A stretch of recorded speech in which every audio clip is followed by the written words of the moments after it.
Hi, Dr. Yass here.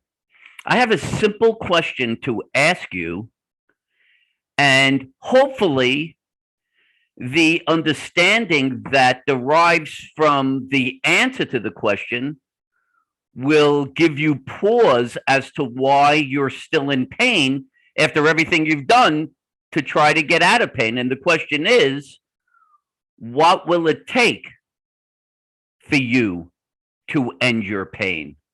What will it take for you to end your pain? You've probably been asking yourself that question, and you've probably followed all the guidance you've been given from the existing medical establishment. You've gotten all the diagnostic tests, you've gotten all the treatments based on them. You've seen multiple practitioners in multiple specialties. You've tried medications, maybe injections. You've tried all the alternative types of treatments, but the reality is you're still in pain. And even you are asking, what will it take for me to end my pain? And the answer to the question comes in a place that you haven't looked, which is why, with all your effort and all the time put in, you're still in pain. The primary question or the place to look as to why you're still in pain relates to the diagnosis you've been given. So if you're asking the question, what do I have to do to get out of pain? The primary answer is question the diagnosis you've been given. The diagnosis that you got was derived from an MRI or an X-ray. Everyone acknowledges that the primary mechanism for identifying the cause of pain or other symptoms is the X-ray or MRI. I don't care what specialty you go to within the medical system. The global medical establishment, promotes the idea that X-ray and MRI finds the cause of pain. So you got a diagnostic test to start the process of trying to resolve the cause of your pain.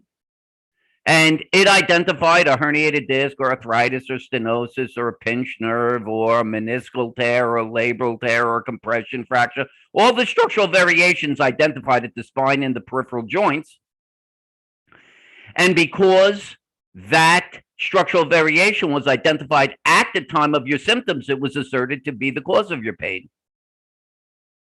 Well, this idea of asserting that something's found at the time that you're having pain is the cause of your pain is known as correlative theory or junk science.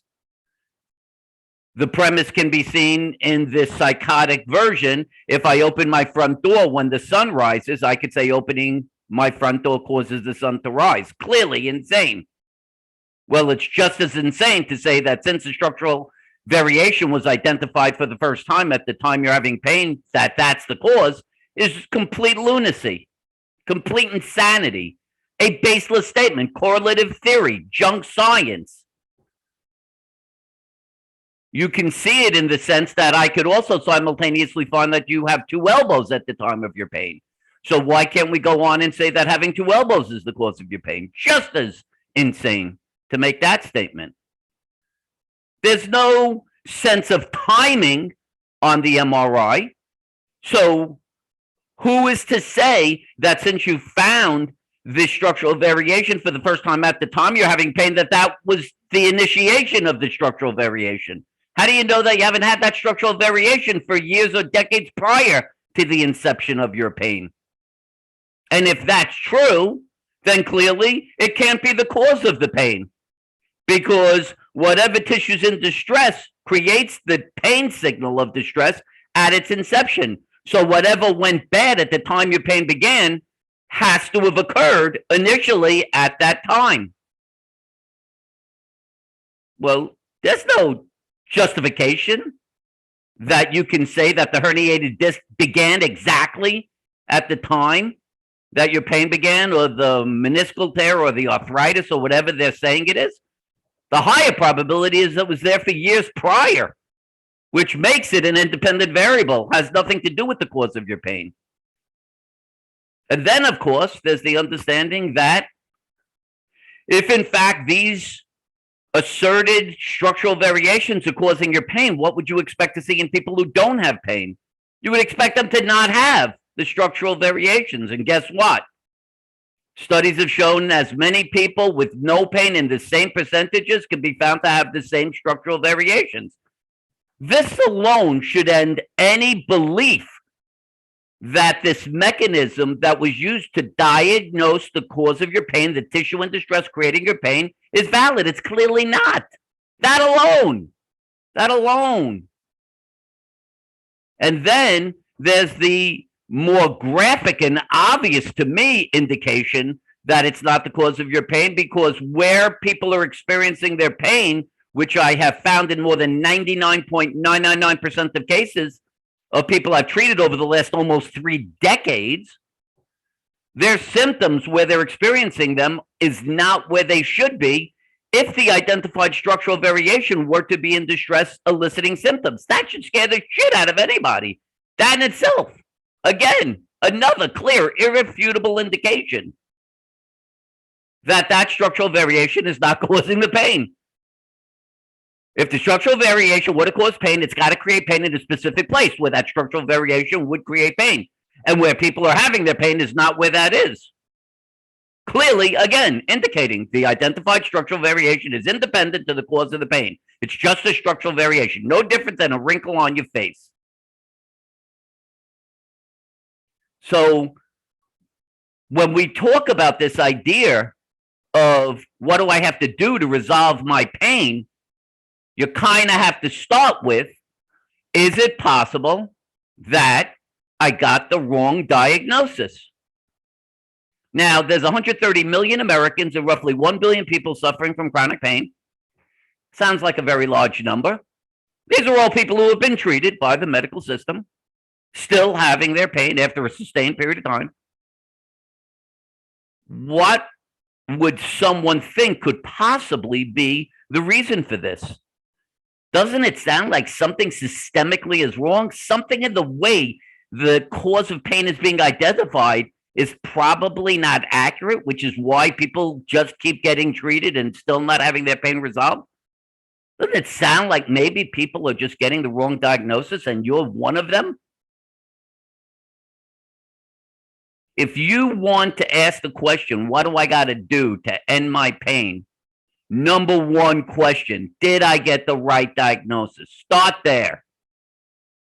Start there. Recognize that using MRIs or X-rays are baseless. Recognize that the symptoms you're experiencing in most cases, almost all cases, is not where they should be if a structural variation were identified and creates pain. How about the fact that muscular causes of pain don't show up on MRIs or X-rays? How about the fact that I have shown in more than 98% of cases that I've treated over, again, almost 3 decades, the cause was muscular? That's going to allow for a shitload of misdiagnosis.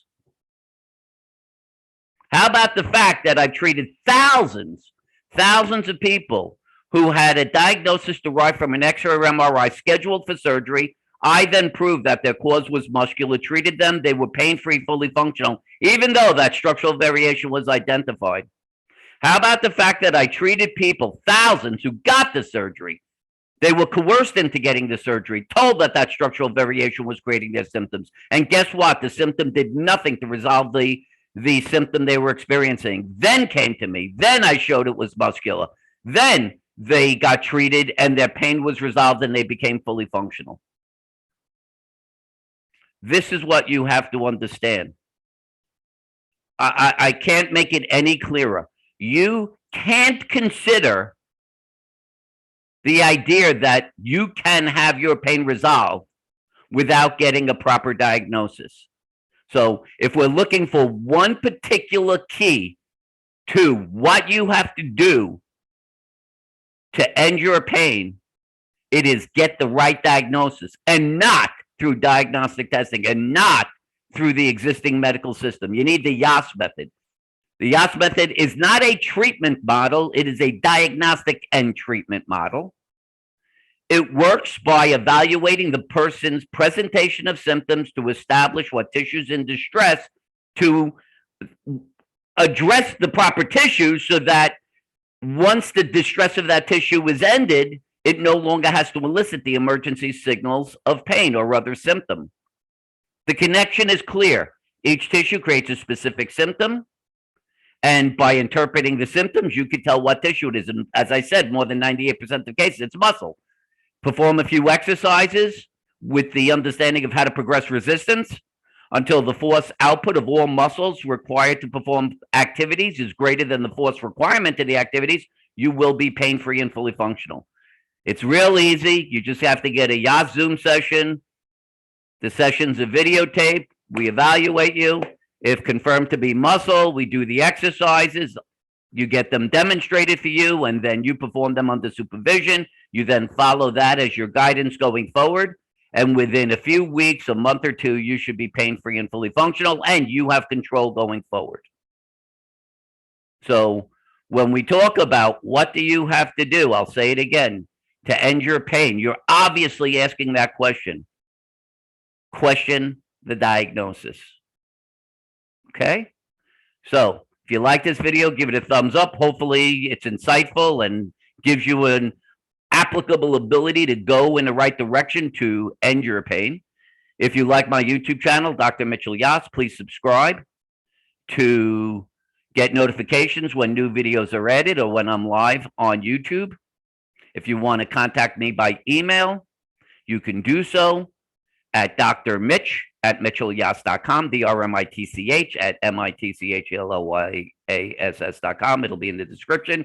If you decide you want to go ahead and get a Yass Method Zoom session, go to my website, livewithoutpains.com/sessions, livewithoutpain.com/sessions, and you can schedule a session for yourself at the day and time that's most convenient for you. And you can finally move forward and actually have clarity of understanding how you can resolve your pain and achieve full function. Okay? So, from now on, when anybody asks, what do I have to do to end my pain? The answer is confirm your diagnosis. Confirm your diagnosis. For now, this is Dr. Mitchell Yass, wishing you a pain-free, fully functional life. Bye-bye for now.